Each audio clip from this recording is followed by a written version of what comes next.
The first Thanksgiving. All through the first summer and the early part of autumn, the Pilgrims were busy and happy. They had planted and cared for their first fields of corn. They had found wild strawberries in the meadows, raspberries on the hillsides, and wild grapes in the woods. In the forest just back of the village, wild turkeys and deer were easily shot.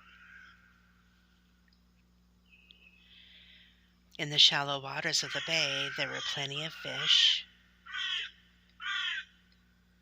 clams, and lobsters.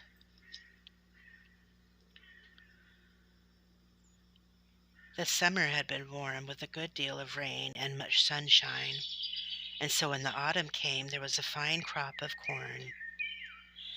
"Let us gather the fruits of our first labors and rejoice together," said Governor Bradford.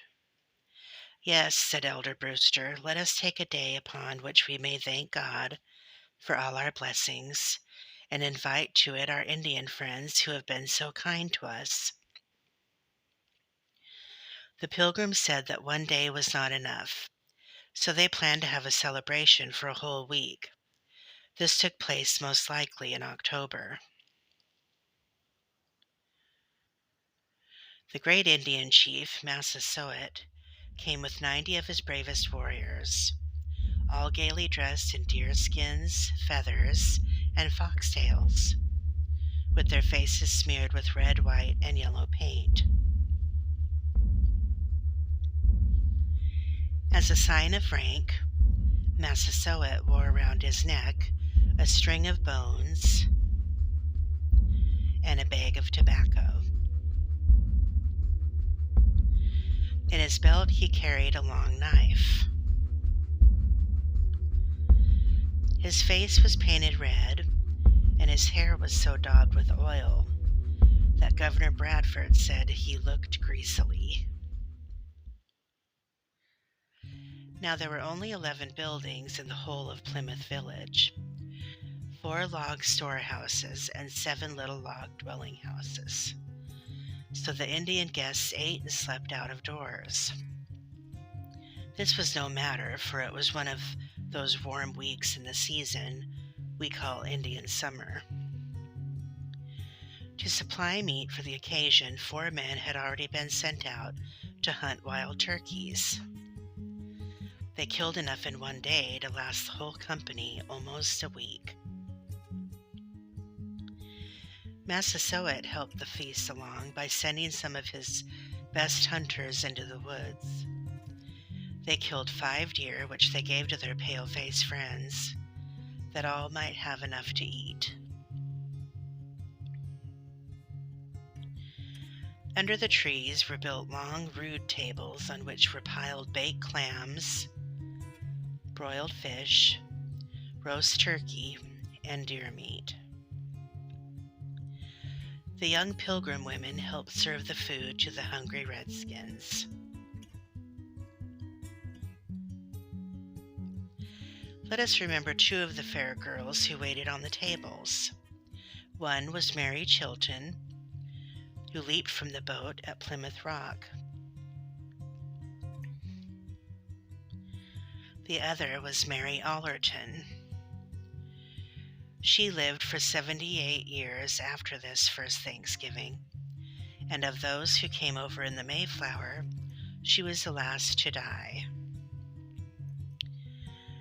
What a merry time everybody had during that week. It may be they joked Governor Bradford about stepping into a deer trap set by the Indians and being jerked up by the leg. How the women must have laughed as they told about the first Monday morning at Cape Cod, when they all went ashore to wash their clothes. It must have been a big washing, for there had been no choice to do it at sea, so stormy had been the long voyage of 63 days. They little thought that Monday would afterward be kept as wash day. Then there was young John Howland, who in ocean fell overboard, but was quick enough to catch hold of a trailing rope. Perhaps after dinner he invited Elizabeth Tilley, whom he afterward married, to sail over to Clark's Island and return by moonlight. With them, it may be, went John Alden and Priscilla Mullins, whose love story is so sweetly told by Longfellow.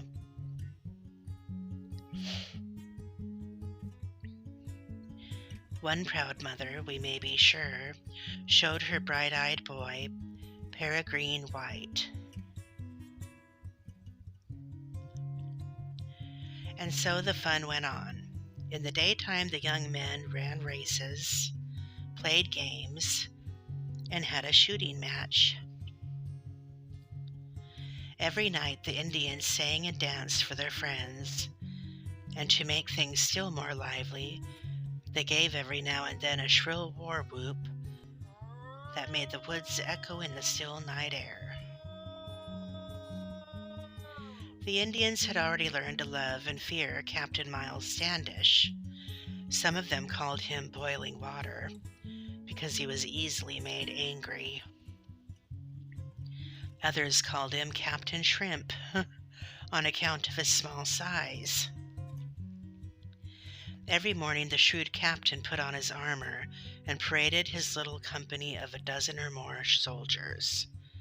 And when he fired off the cannon on Burial Hill, the Indians must have felt that the English were men of might, thus to harness up thunder and lightning.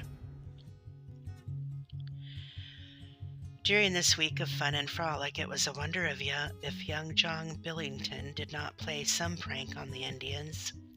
He was the boy who fired off his father's gun one day, close to a keg of gunpowder, in the crowded cabin of the Mayflower.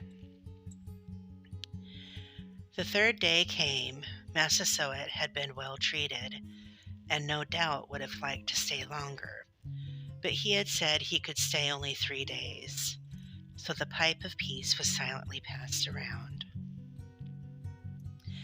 Then, taking their presents of glass beads and trinkets, the Indian king and his warriors said farewell to their English friends and began their long tramp through the woods to their wigwams on Mount Hope Bay. On the last day of this Thanksgiving party, the Pilgrims had a service of prayer and praise. Elder Brewster preached the first Thanksgiving sermon. After thanking God for all his goodness, he did not forget the many loved ones sleeping on the hillside. He spoke of noble John Carver, the first governor, who had died of worry and overwork. Nor was Rose Standish forgotten, the lovely young wife of Captain Miles Standish, whose death was caused by cold and lack of good food.